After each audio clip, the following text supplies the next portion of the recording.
This episode is brought to you by Netflix. Most Valuable Promotions and Netflix are hosting a blockbuster triple headliner Saturday, May 16th. Ronda Rousey returns to face fellow women's MMA pioneer Gina Carano in the main event.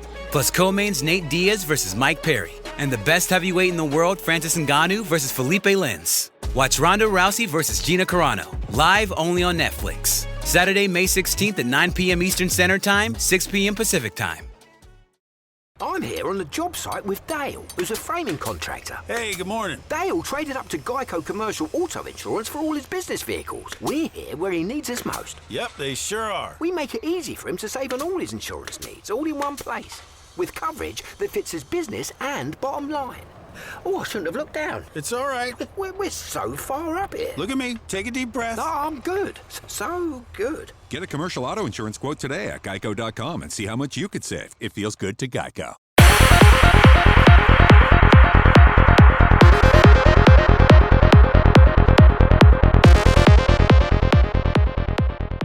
Ladies and gentlemen, on a very eventful Thursday, we find out shocking news from the Lions. Even worse news from the Stormers, as they continue to name sensibly Damian Willemse at 15. You are with us for a bit of an animal this Thursday night, in-depth preview. Welcome to Bryce Ellis and Tembi Nkosi. How are you, gents? Good. How's it going, guys?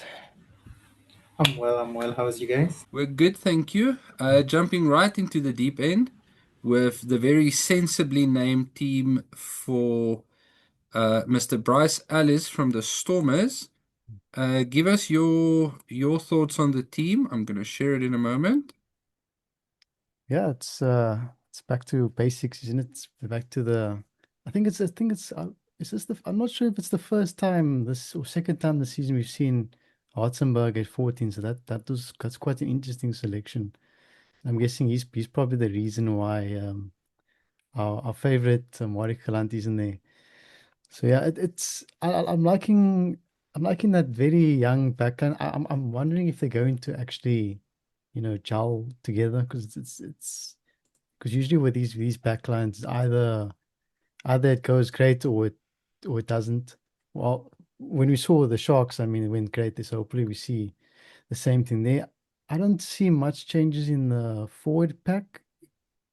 I don't see except JJ Kotze there to replace Dion Ferry. Oh, that is an interesting selection in and of itself because he wasn't selected before, even though he was available. So that does make me think what was Dobbo's plan if Kotze wasn't, if Dion wasn't injured. But otherwise, it's a nice team, and I think I hope that this team does cook on is it Friday or Saturday? I think it's Friday. This is Friday night. Friday. I hope they cook. Because I think this will be the game. I think that will give them either confidence or it'll.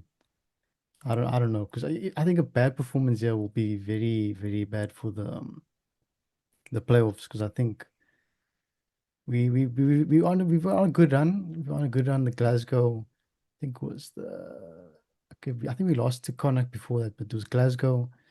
Then we had a good performance against Ulster, even though we didn't win. It was a pretty good. Now I think if we can get 5 points here, I think and then I think we're in a genuine chance to probably get to the final. I think we'll get to the final. Hopefully, the Bulls or the Lions knock out Glasgow, and then we can have a nice home final again.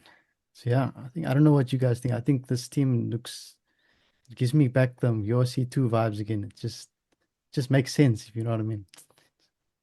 Yeah, no, definitely. A player that's been on my radar the last couple of games for the Stormers is definitely Ntutuku Ntunu, who has been having just a great run of games and, good at receiving the ball, good into contact, solid in the scrum. Player that worries me a little bit for the Stormers at times is Ben Jason Dixon, who's at times let his temper get in the way, made some silly errors. But obviously there's a lot of talent, and we know our players are human. There's times where you're going good and times where you're not, where everything seems to go wrong. So yeah, still good players. Tembi and Nkosi, any thoughts on the Stormers team? No, I think it's a pretty strong team. Like you said, Tuna's been performing really well. It's gonna be good to see how they close off the game. And with what is it, Hartenberg back, finally maybe Haaland can take a rest for the rest of the season. Thank you for your hard work. No, but yeah, no, I think it's a strong team. They should the way I'm saying it, it has enough to win the game and probably even maybe get a bonus point and seal their playoff spots. Definitely. I think if the only real threat here for the Stormers is maybe themselves. Moving on swiftly in the wrong direction. Let's go to the Hollywood Bet Sharks, or the Hollywood Sharks. And this is our last Sharks team for the year, as they didn't make the playoffs. So this is a dead rubber. Some interesting selections here, in the sense that Sia Kolisi gets selected, he's going to start. Manu Chichuka gets an outing, and then Vusi Moyo, fresh from the Baby Box recent rugby championship victory, comes in at 10. Um, and then Andre Esterhuizen at 12, Lorenzo Julius at 13, and then the URC's new legend, Siaya at 15, straight from the start. Very exciting team, this. I'm very much hoping we get to see Moyo and Siaya link up and give us some devastating attack play, because I think that's the one area where the Sharks really are the weakest. They don't have that X factor players. Um, but yeah, Bryce, your thoughts on this team? Yeah, I think JP's gone full youngsters again. I'm interested to see that backline because of Bradley Davis and Vusi Moyo. I think that seems like a really young backline, half-back combination. And CIA, I think CIA is playing like a 25-year-old at the moment. So I mean, age doesn't matter in that case. Um, yeah, I don't know what to read into these games because I mean, Benetton last week just, I mean, they just opened the door. So hopefully we do see a little bit of resistance, but otherwise, I don't know. I think we have to wait till next season to really see if JP will select, because this team does look really exciting. I think if they do select a team like this to start next season, I think that'll be a real indicator where the Sharks are heading. Because I think Sharks fans also tired of the failed Galacticos experiment. I think that was just it didn't bear fruits, and now let's go the other direction. Let's go with what's the Tembi, or do you know what the name for the Barcelona Academy is? La Masia or something. She- Yeah, Lil Messi, something like that. I'm not sure. Yeah, Yeah, something like that. So I think if the Sharks go with that route, I think it can either work or not, but I think in the long term they'll build a really good squad. So I'm excited to see this backline. If it cooks, then get it to JP and just stick with it. Don't bring in what's his name? Who's the Australian they want to bring in? What's his James name? O'Connor. James Now O'Connor. it's apparently an Forget about him. Irishman. Just keep him in Brisbane, man. Or let him enjoy his vacation. It's retirement. It's fine. Got Vusi. Yeah. I mean, Tim Nkosi, any to thoughts? echo your point, can I just echo Bryce's point? I think we keep talking. I was going to mention this later because pretty much it's the same squad as the Springbok squad that we're going to talk about the Lyman Camp later on. I think if we back our system as that we have a good enough rugby school system that gets players ready for international rugby, this is a good example where we took the school kids, we put them in a URC team, they are facing another URC team, and let's see how they perform. So I think it's a good transition from us that we are at a point where what is this, like half of the team is full of 20-year-olds and we back them enough to go and play a game on an international stage. Yeah, no, definitely, I agree. And I was gonna sort of go the same route to say, we've got this wonderful school system and it's producing bucket loads of talent, more talent than we have space for. But someone needs to go keep Glasgow and Edinburgh stocked up with front rows. So South Africa is doing its part for struggling communities. Um, but yeah, it's I agree. I mean, guys like Siaya putting out a stat that he's beaten the most defenders since Opta has been tracking the URC stats. That's insane. That's a and it just goes to show if you've got these electric kids who are coming through, they're fresh, they're young, and the nice thing about putting them in young is they're still made of rubber and magic. If they get injured, it's like 4 weeks and they're back. They're back in training. They're ready to play again. If Sia gets injured, he needs to first go past the old age home, back into cryotherapy, need to dig out the old Sia blueprint, play some motivational music. It's a whole Rocky montage. The kids are just like, give me two panadas, I'm back, coach. Um, so yeah, no, I'm very excited for this team. Very much echoing the sentiments of my co-presenters. If this team cooks, then JP is onto it. If the team doesn't cook, it's all Muhammad's fault because he's not here tonight. So we'll blame it on him. Moving on from that swiftly, let me quickly get the next screen ready. Um, our next game for the weekend is going to be Vodacom Bulls versus Benetton at Loftus. And I expect the Bulls here to probably get another 5-pointer. We don't have team sheets yet. They'll only be released tomorrow. But from what we've seen in the past, we're not seeing a lot of rotation in this team. The match day 23 is pretty much set. The only question mark being who will take Eustace's place, as we've now lost two wings to injury. Seb is out, and then now we've lost Eusta. So we've got Kurtley, and I suspect we'll see Moody on the wing.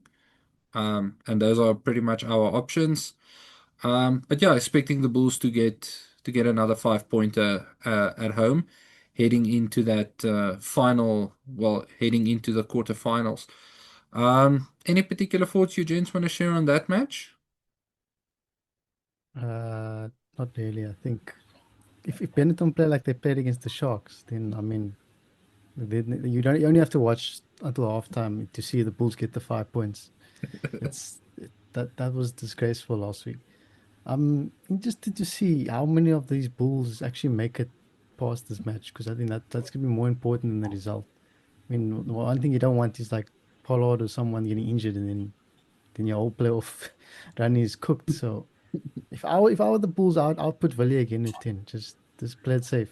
Put the expendable players on rather than Who are the expendable players? yeah. I Now can't that Apparently, be we're I can't be saying now that this. we're I can't be talking saying about things like that. that. Eh? no, I agree. Veli actually had a pretty good game at 10. I actually Yeah, like that idea. Teminkosi, your thoughts on Vili Leroux being expendable? it looks like he should be retiring. Maybe I don't know, give him a job at as the new backline coach, maybe training. I don't know. Like possibly. I feel like he's at that point where you can already see him coaching on the field. So maybe Yeah, coach off the field. I'm joking, yeah. really. You can still play. You had a good game. Vili coming up on a massive milestone, 400 professional matches across his career. Pretty amazing for a guy that only went professional at the age of 23, 24. So that's pretty impressive. Then we move on to a very sad Tembi Nkosi who has to face Munster at Thomond Park on Saturday night. We don't have teams yet. Any thoughts on this match ahead of time? Looking at last week's performance, I am not really stoked up.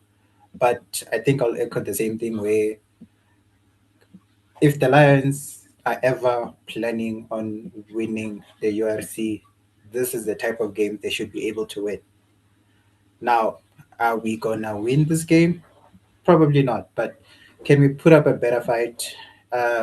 It seems like we have this habit of where when we're here back at home in Joburg, we just give teams like 50 knots, like something like that. But every time we go to them, the score is kind of like reversed. So, especially with that Leicester game, I think we only scored one try. It's like, can we, even if I'm not sure we're at a point where we can just go in there and win the game and be confident that we're going to win this game. But can we make it closer? Can we stop getting this point of, yeah, they fought the game, but the last 10 minutes, the other team took it away from them. So I'm hoping I don't want to lose, but if we're going to lose, please put up a fight.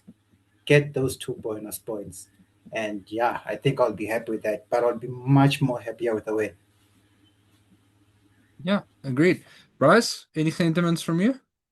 They need to get 1 point. I mean, it's time to what's it now? Grow up, You're not the URC's version of the cheetahs, bro. Every season it's the hopefuls. Now it's time. You need to show that you need to show that you can get that top eight because I mean, well, what they're fifth now. So if you bottle it now, then like, are you ever going to get to the playoffs? I mean, this is your chance now. You need to get one at least. I think that you have to get 1 point. Yeah, then or otherwise, I must hope that some results. I don't know. Glasgow demolishes Ulster or something like that. But Not let's not make them Bafana where we have to hope other yeah, teams lose so somehow we can get a quality. No, I think they need to they need the 5 points, but I'll give them the one. Yeah. Sorry, guys, you can go on.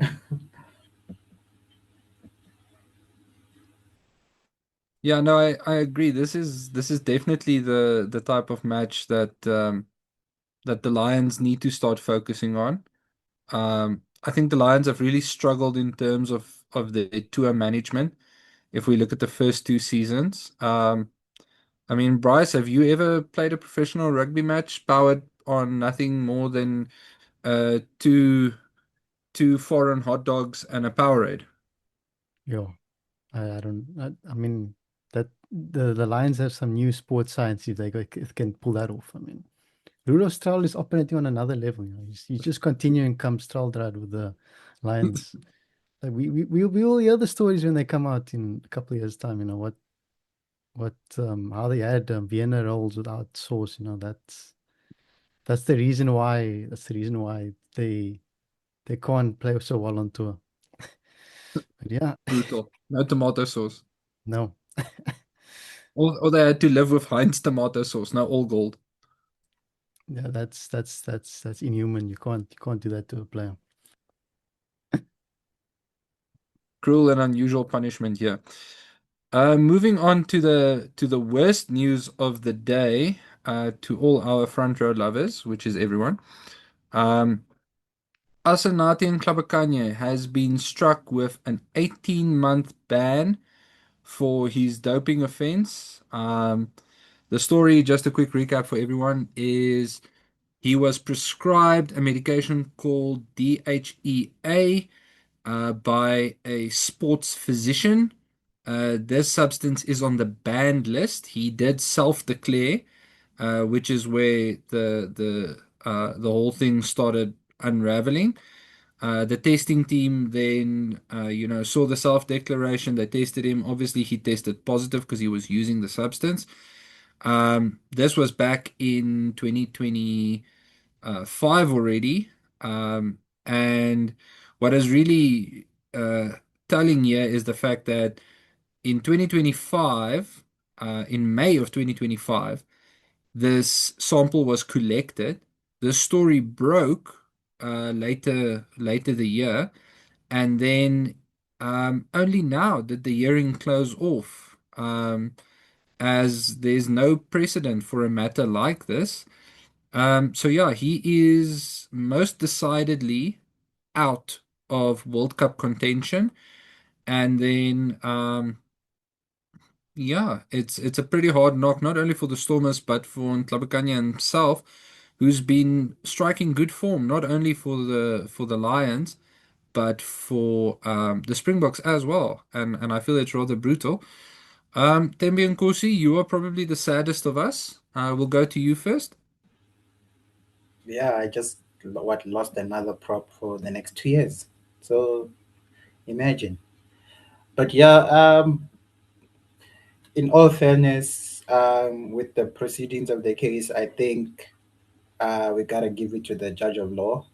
We don't want to promote such behavior, even though I am not necessarily agreeing with maybe some of the terms, but a banned substance is a banned substance, and I think it's a just punishment. However, I really would like to see him play in the World Cup. So maybe can we get an appeal, see how we can get him back? Maybe it sounds like he confessed. I don't want to say confess. Confess sounds like he did something wrong. He declared, so he came up front. Can we just can we just give him a good behavior or something? Is there some sort of precedent for that? Yeah. Well, he's got 21 days to launch an appeal. Um, I do know that SIDES was the South African Institute for Drug-Free Sport, SAIDS, was not in favor of the ruling, as he had self-declared and was taking the medication as prescribed. It was taken as medication. Um, and then, yeah, just to quote Saru, the Saru media release at the time, echoing the same sentiment, prescribed by a specialist physician early in 2025 for medical reasons.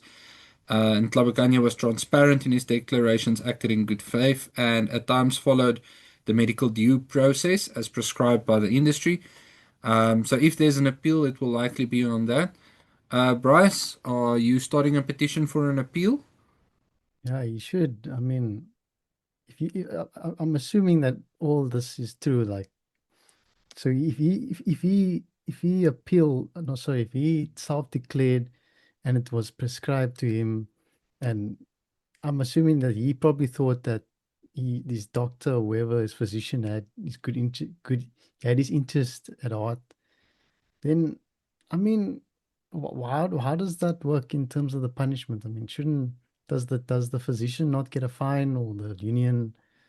Is there not a way to, like, 50/50 it, like the union pays a big fine, and then if he gets caught again with drugs, then you can say, okay, now he's banned for like 4 years. Because I feel like 18 months is quite brutal, especially at his age. I mean, he's like in his prime now, and he's self-declared and he followed the steps, and it seems just a bit harsh. And I know the news outlets in the UK or something's going to go out and say, now this is another line of players that's been found to be using drugs. Well, who else is using drugs? Now it's so I don't agree with the 18 months, but at the same time, if Asanati wants inspiration, you can always look to Hmm. Osterrand. I think he went on retirement for like 1 or 2 seasons, then he came back and he was still a monster prop. So maybe Nkamvakane comes back like a monster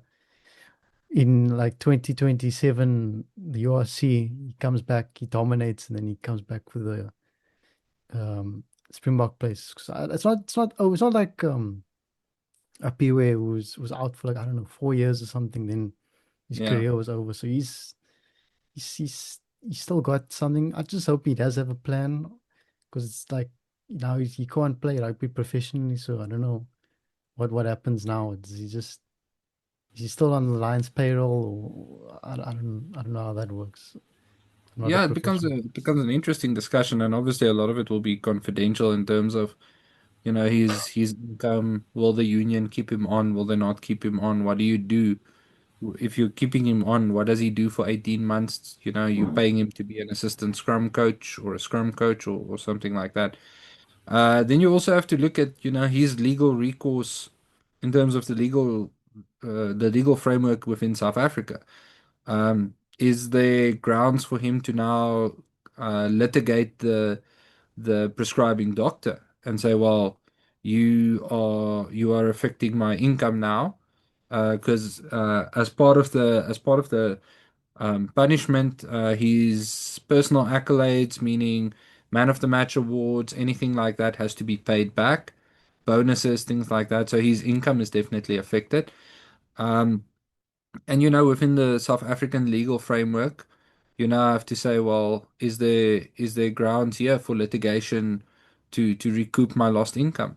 To look at, is there a way for me to restore my financial losses here?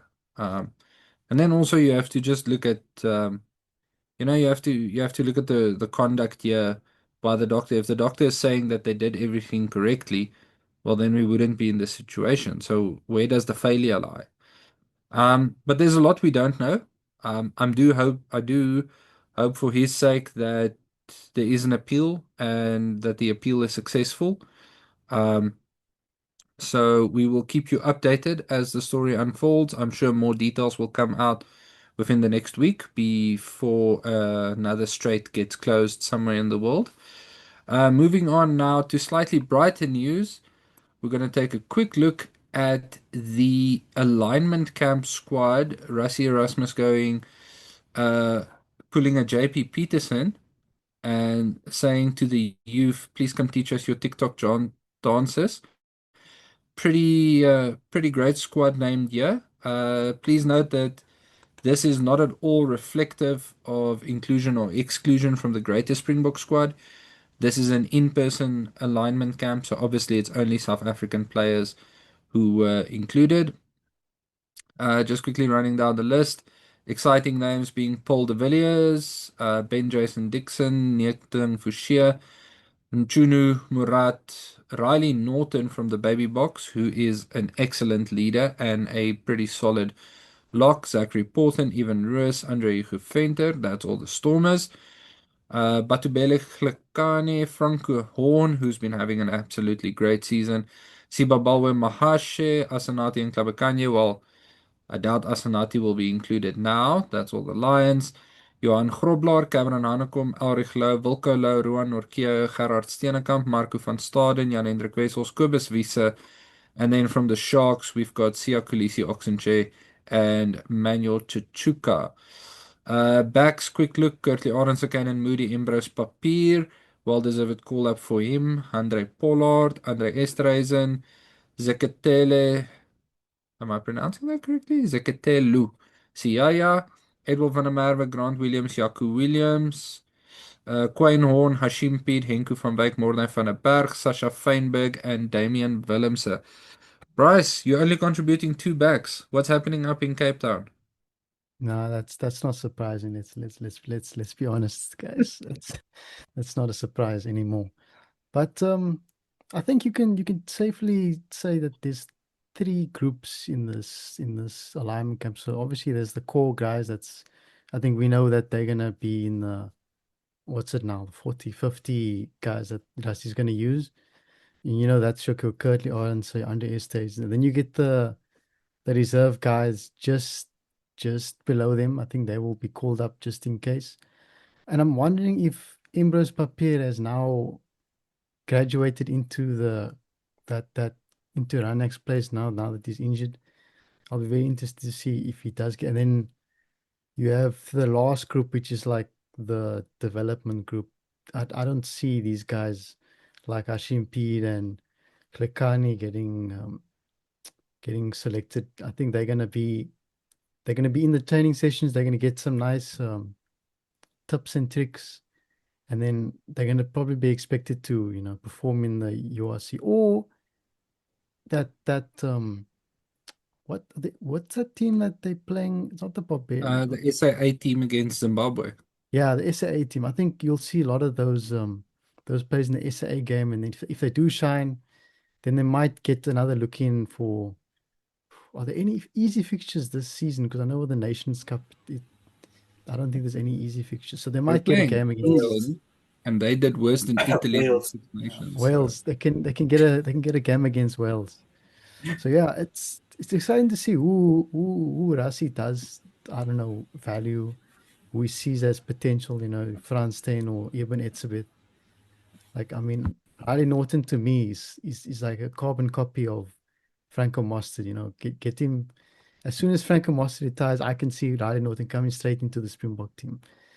And with I'm not sure with Hashim Peed, because I think Mornay and Grant's going to be there for a while, and then it's going to be that third one. It's going to probably be between Papier and whoever. I don't know if Hendricks is in the mix anymore these days.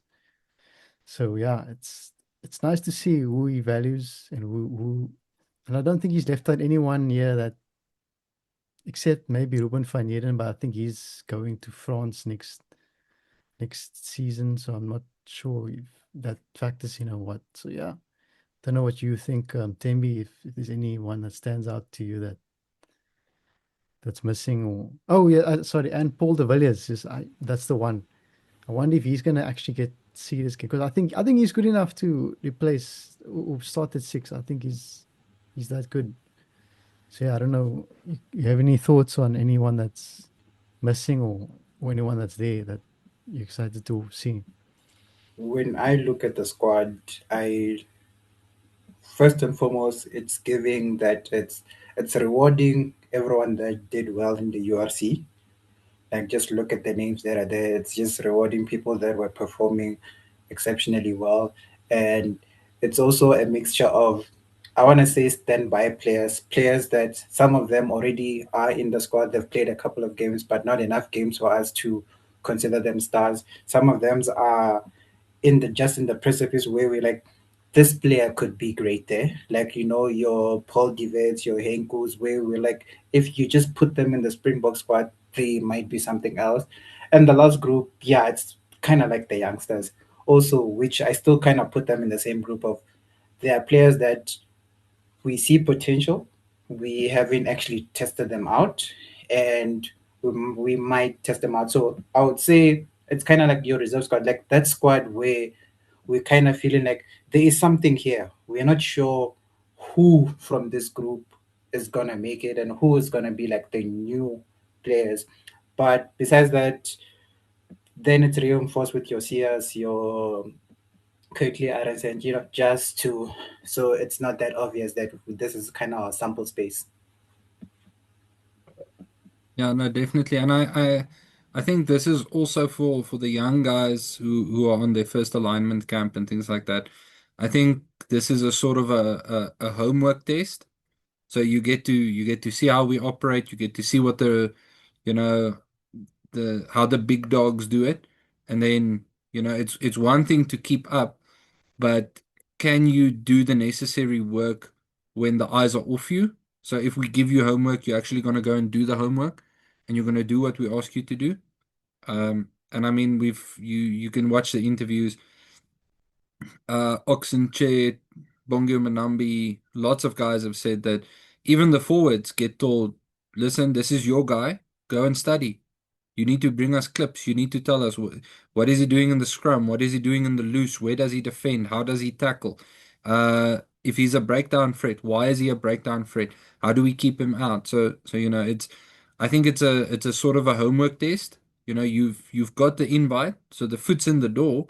But if you want to go through the door, you need to show us that if we give you really something mundane and boring to do, you're still going to do it properly, and you're not going to, just, oh, well, let me get quick, let me steal Bryce's YouTube highlight reel of this guy and, just throw some words at it and hope it sticks. Um, so yeah, but I'm very excited, and I think Rassi is keeping a very much an open mind. I know some people will say that the squad is very big, and it's a valid concern. I think if all the new guys get a cap this year, we'll be standing on 100 or 101 caps over 3 years exactly that has been handed out. Um, but I also think it's a sense of preparation. Rassi remembers what it was like in 2023 when we didn't have a settled fly off. We had no one to replace Sia, so we're hoping that Sia gets better. What if Sia never got better? What if the injury took longer to heal? Um, so yeah, and like Sia is a good example. Sia is such a valuable player. People are easy to say, oh well, Sia doesn't contribute much to the game. Um, Watch when Sia goes off the field, how much slower our rucks get because Sia does the hard yards when it's our ball. He's clearing out defenders, he's clearing out breakdown threats. Sia is probably our number one ruck specialist on attack. Um, and that's like a good example. So Paul de Villiers is definitely in that mold, not scared to get his hands dirty. But yeah, very excited for this.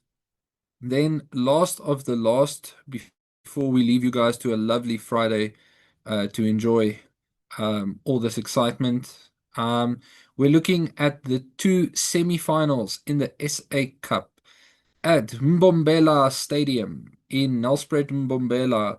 We've got the Pumas versus the Cheetahs kicking off at 1300 tomorrow. That's 1 o'clock.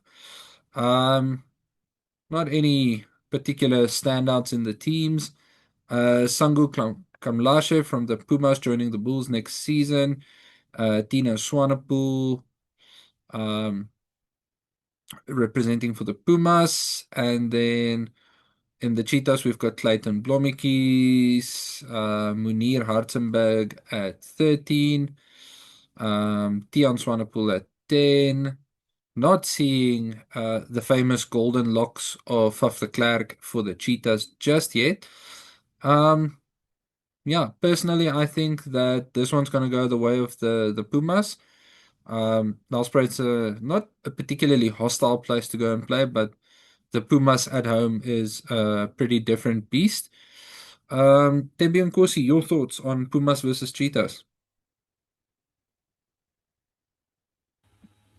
I also agree with you. I don't see how the Cheetahs can pull out the miracle here. Pumas are probably going to be stronger than them, especially when they change their kits in the second half. It's just going to be a totally different. It's going to be a totally group of people. I'm not even sure. Can we actually address that?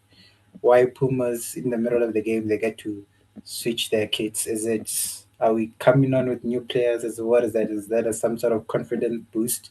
I don't know what's going on there, but yeah, the Pumas should have this game.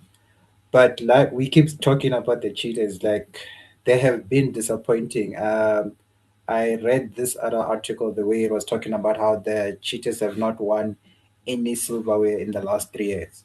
In that same amount of time, the Pumas won the SA Cup, the Griquas won the SA Cup. So it's coming to a point of I don't want to say they're a big team, but in the league or in the competition that they're at, they should be doing a little bit better. So yeah, but I'm still going with the Pumas. Bryce, lone voice of dissent. Are you gonna back the Cheetahs here? I'm looking at this Cheetahs team and it's not even that bad. I mean, I don't know what's going on with Cheetahs. I mean, that's a very I would actually argue that team could probably beat two, three teams in the URC. I mean, there's no reason for them to be struggling like they are struggling, but I don't know, maybe there's some backroom things that's going wrong there that I don't understand.